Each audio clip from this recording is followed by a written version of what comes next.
Good morning, and thanks for joining us for this online coverage of the Noor Salman trial. I'm Bridget Ellison here on clickorlando.com, joined by longtime federal attorney Rick Jancha. Thanks for being with us on this Monday morning. You're welcome. Good morning. Now, we know that testimony will resume today in the federal trial of Noor Salman, of course, the widow of the Pulse nightclub gunman. She's accused of aiding and abetting Omar Mateen and, doing nothing to stop this attack. So far, we've seen graphic footage from the incident, from the shooting that took 49 lives back in 2016. That was, of course, very disturbing for everyone last week. Now, coming off a recess on Friday, moving forward into Monday today with a testimony resuming, what can we expect? We know that the defense attorneys already filed a new motion to try to get her statement knocked out of the evidence. Yeah, I agree. It's going to be very interesting today. I'm sure a good part of the morning is probably going to be taken up arguing that motion. As I understand it, an agent testified last week that Noor Salman asked to leave, and she was refused the right to leave. What that means is that technically, and the judge has to decide, was she under arrest at that time? If she's not free to leave and she's under arrest, then they had a duty to give her Miranda warnings, and they failed to do so. So any statements that she made after she requested the opportunity to leave and it was denied could possibly be suppressed and thrown out. Mm-hmm. Could it be headed toward a mistrial with things like this going on?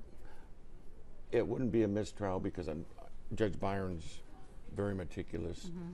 He will give the defense the full opportunity to hear that motion. It's certainly going to delay the proceedings, but I don't think it would cause a mistrial at this point. It is something very surprising that I'm sure the defense hadn't heard before. And it'll be just very interesting just how it's handled and what goes on today. And this is not the first time that the defense has made this motion, but they're doing it again because of that statement from the agent. Absolutely. Before, all they had was the circumstances of her being there questioned for so long, multiple officers and agents around, giving the impression, or to her, she believed she was in custody and not free to leave. Now you have an FBI agent testifying under oath that she requested the opportunity to leave and it was refused. So that very much adds to the defense's argument that it was a coerced statement and should not be admissible. Do you think we're done with everyone having to watch the footage, the graphic footage from the club? I certainly hope so. That's a horrific event, but that's not the issue in this case. There's never been a question that Omar Mateen did an absolutely horrific thing and that he claimed to be doing it on behalf of ISIS. That is not the issue. The issue is, what did Noor Salman know, and did she aid and abet her husband in that attack? So now we're going to get to what the real case is about. The government unfortunately had to present that evidence to set the scene as to what happened. But now's the time to get to what did she know, what did she do, and whether or not she has any guilt involved in this. No question Omar Mateen was guilty of it.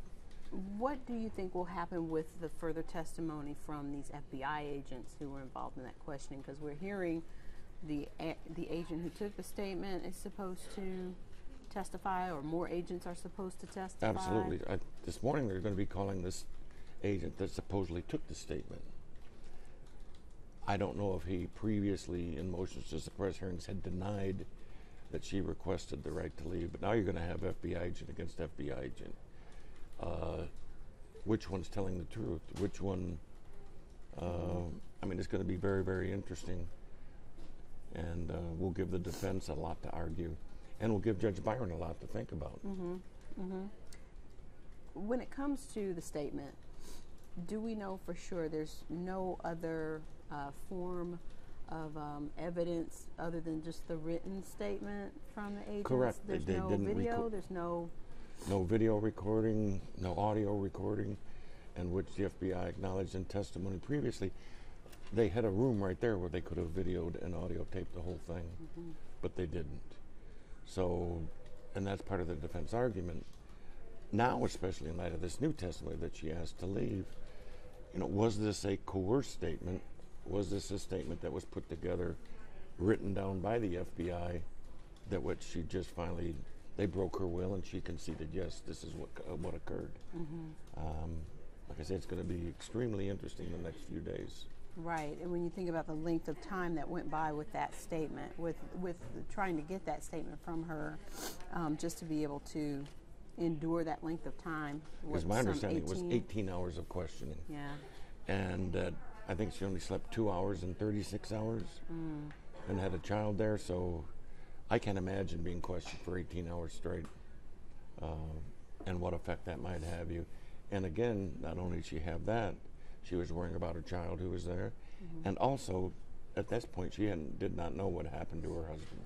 So what happens if, say, the judge grants this motion and they do throw out the statement? What happens from there? How do you continue? I think pretty much the case would be over for the state government.